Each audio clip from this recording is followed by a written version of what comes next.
അഭയമറ്റവർക്ക് ആശ്വാസമായി മുഖ്യമന്ത്രിയുടെ ദുരിതാശ്വാസ നിധി LDF സർക്കാരിന്റെ കാലയളവിൽ വിനിയോഗിച്ചത് 8,285 കോടി രൂപയെന്ന് മുഖ്യമന്ത്രിയുടെ ഫേസ്ബുക്ക് പോസ്റ്റ്. UDF സർക്കാരിന്റെ കാലയളവിൽ ആകെ ചെലവഴിച്ചത് വെറും 808.78 കോടിയെന്നും കണക്കുകൾ. UDF LDF കാലത്തെ കണക്കുകൾ നിരത്തിയായിരുന്നു മുഖ്യമന്ത്രിയുടെ ഫേസ്ബുക്ക് പോസ്റ്റ്. അഭയമറ്റവർക്ക് ആശ്വാസമായും തീരാരോഗത്താൽ വലയുന്നവർക്ക് താങ്ങായുമാണ് മുഖ്യമന്ത്രിയുടെ ദുരിതാശ്വാസ നിധിയുടെ പ്രവർത്തനം. 2016 LDF സർക്കാർ അധികാരത്തിൽ വന്നതോടെ മുഖ്യമന്ത്രിയുടെ ദുരിതാശ്വാസ നിധി പൂർണ്ണമായും ഓൺലൈനാക്കി പരിഷ്കരിച്ചു.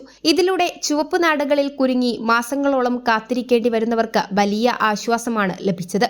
2016-21 വരെയുള്ള LDF സർക്കാരിന്റെ ആദ്യ കാലയളവിൽ 5,715.92 കോടി രൂപയാണ് ദുരിതാശ്വാസ നിധിയിൽ നിന്നും വിനിയോഗിച്ചത്.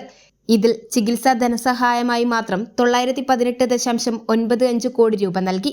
2021 മുതൽ 2025 ഡിസംബർ 31 വരെയുള്ള കാലയളവിലെ 2,569.15 കോടി രൂപയിൽ 917.13 കോടി രൂപ ചികിത്സാ സഹായമാണ്. എന്നാൽ 2011-16 കാലയളവിലെ UDF സർക്കാർ ആകെ ചെലവഴിച്ചത് വെറും 808.78 കോടി രൂപ. അന്നത്തെ സർക്കാർ സഹായം അനുവദിച്ച് ഉത്തരവായെങ്കിലും ചിലർക്ക് തുക നൽകിയിരുന്നില്ല. UDF കാലത്തെ 29,930 അപേക്ഷകളിലാണ് LDF സർക്കാർ കാലത്ത് പണം ലഭ്യമാക്കിയതെന്നും മുഖ്യമന്ത്രിയുടെ ഫേസ്ബുക്ക് പോസ്റ്റിൽ വിശദീകരിച്ചു. അപേക്ഷകന് ധനസഹായം ലഭിക്കുന്നതിനായി ദീർഘനാൾ കാത്തിരിക്കേണ്ട സ്ഥിതിയാണ് അന്നുണ്ടായിരുന്നത്. എന്നാൽ ഇന്ന് 100 മണിക്കൂറിനുള്ളിലാണ് പദ്ധതിയിലൂടെ അർഹരായവരുടെ അക്കൗണ്ടുകളിലേക്ക് തുക എത്തുന്നത്. അപേക്ഷയുടെ നിജസ്ഥിതി CMO വെബ്സൈറ്റിലൂടെ അപേക്ഷകന് നേരിട്ട് പരിശോധിക്കാവുന്ന വിധത്തിൽ കൂടിയാണ് പദ്ധതിയുടെ സംവിധാനം ഒരുക്കിയിരിക്കുന്നത്.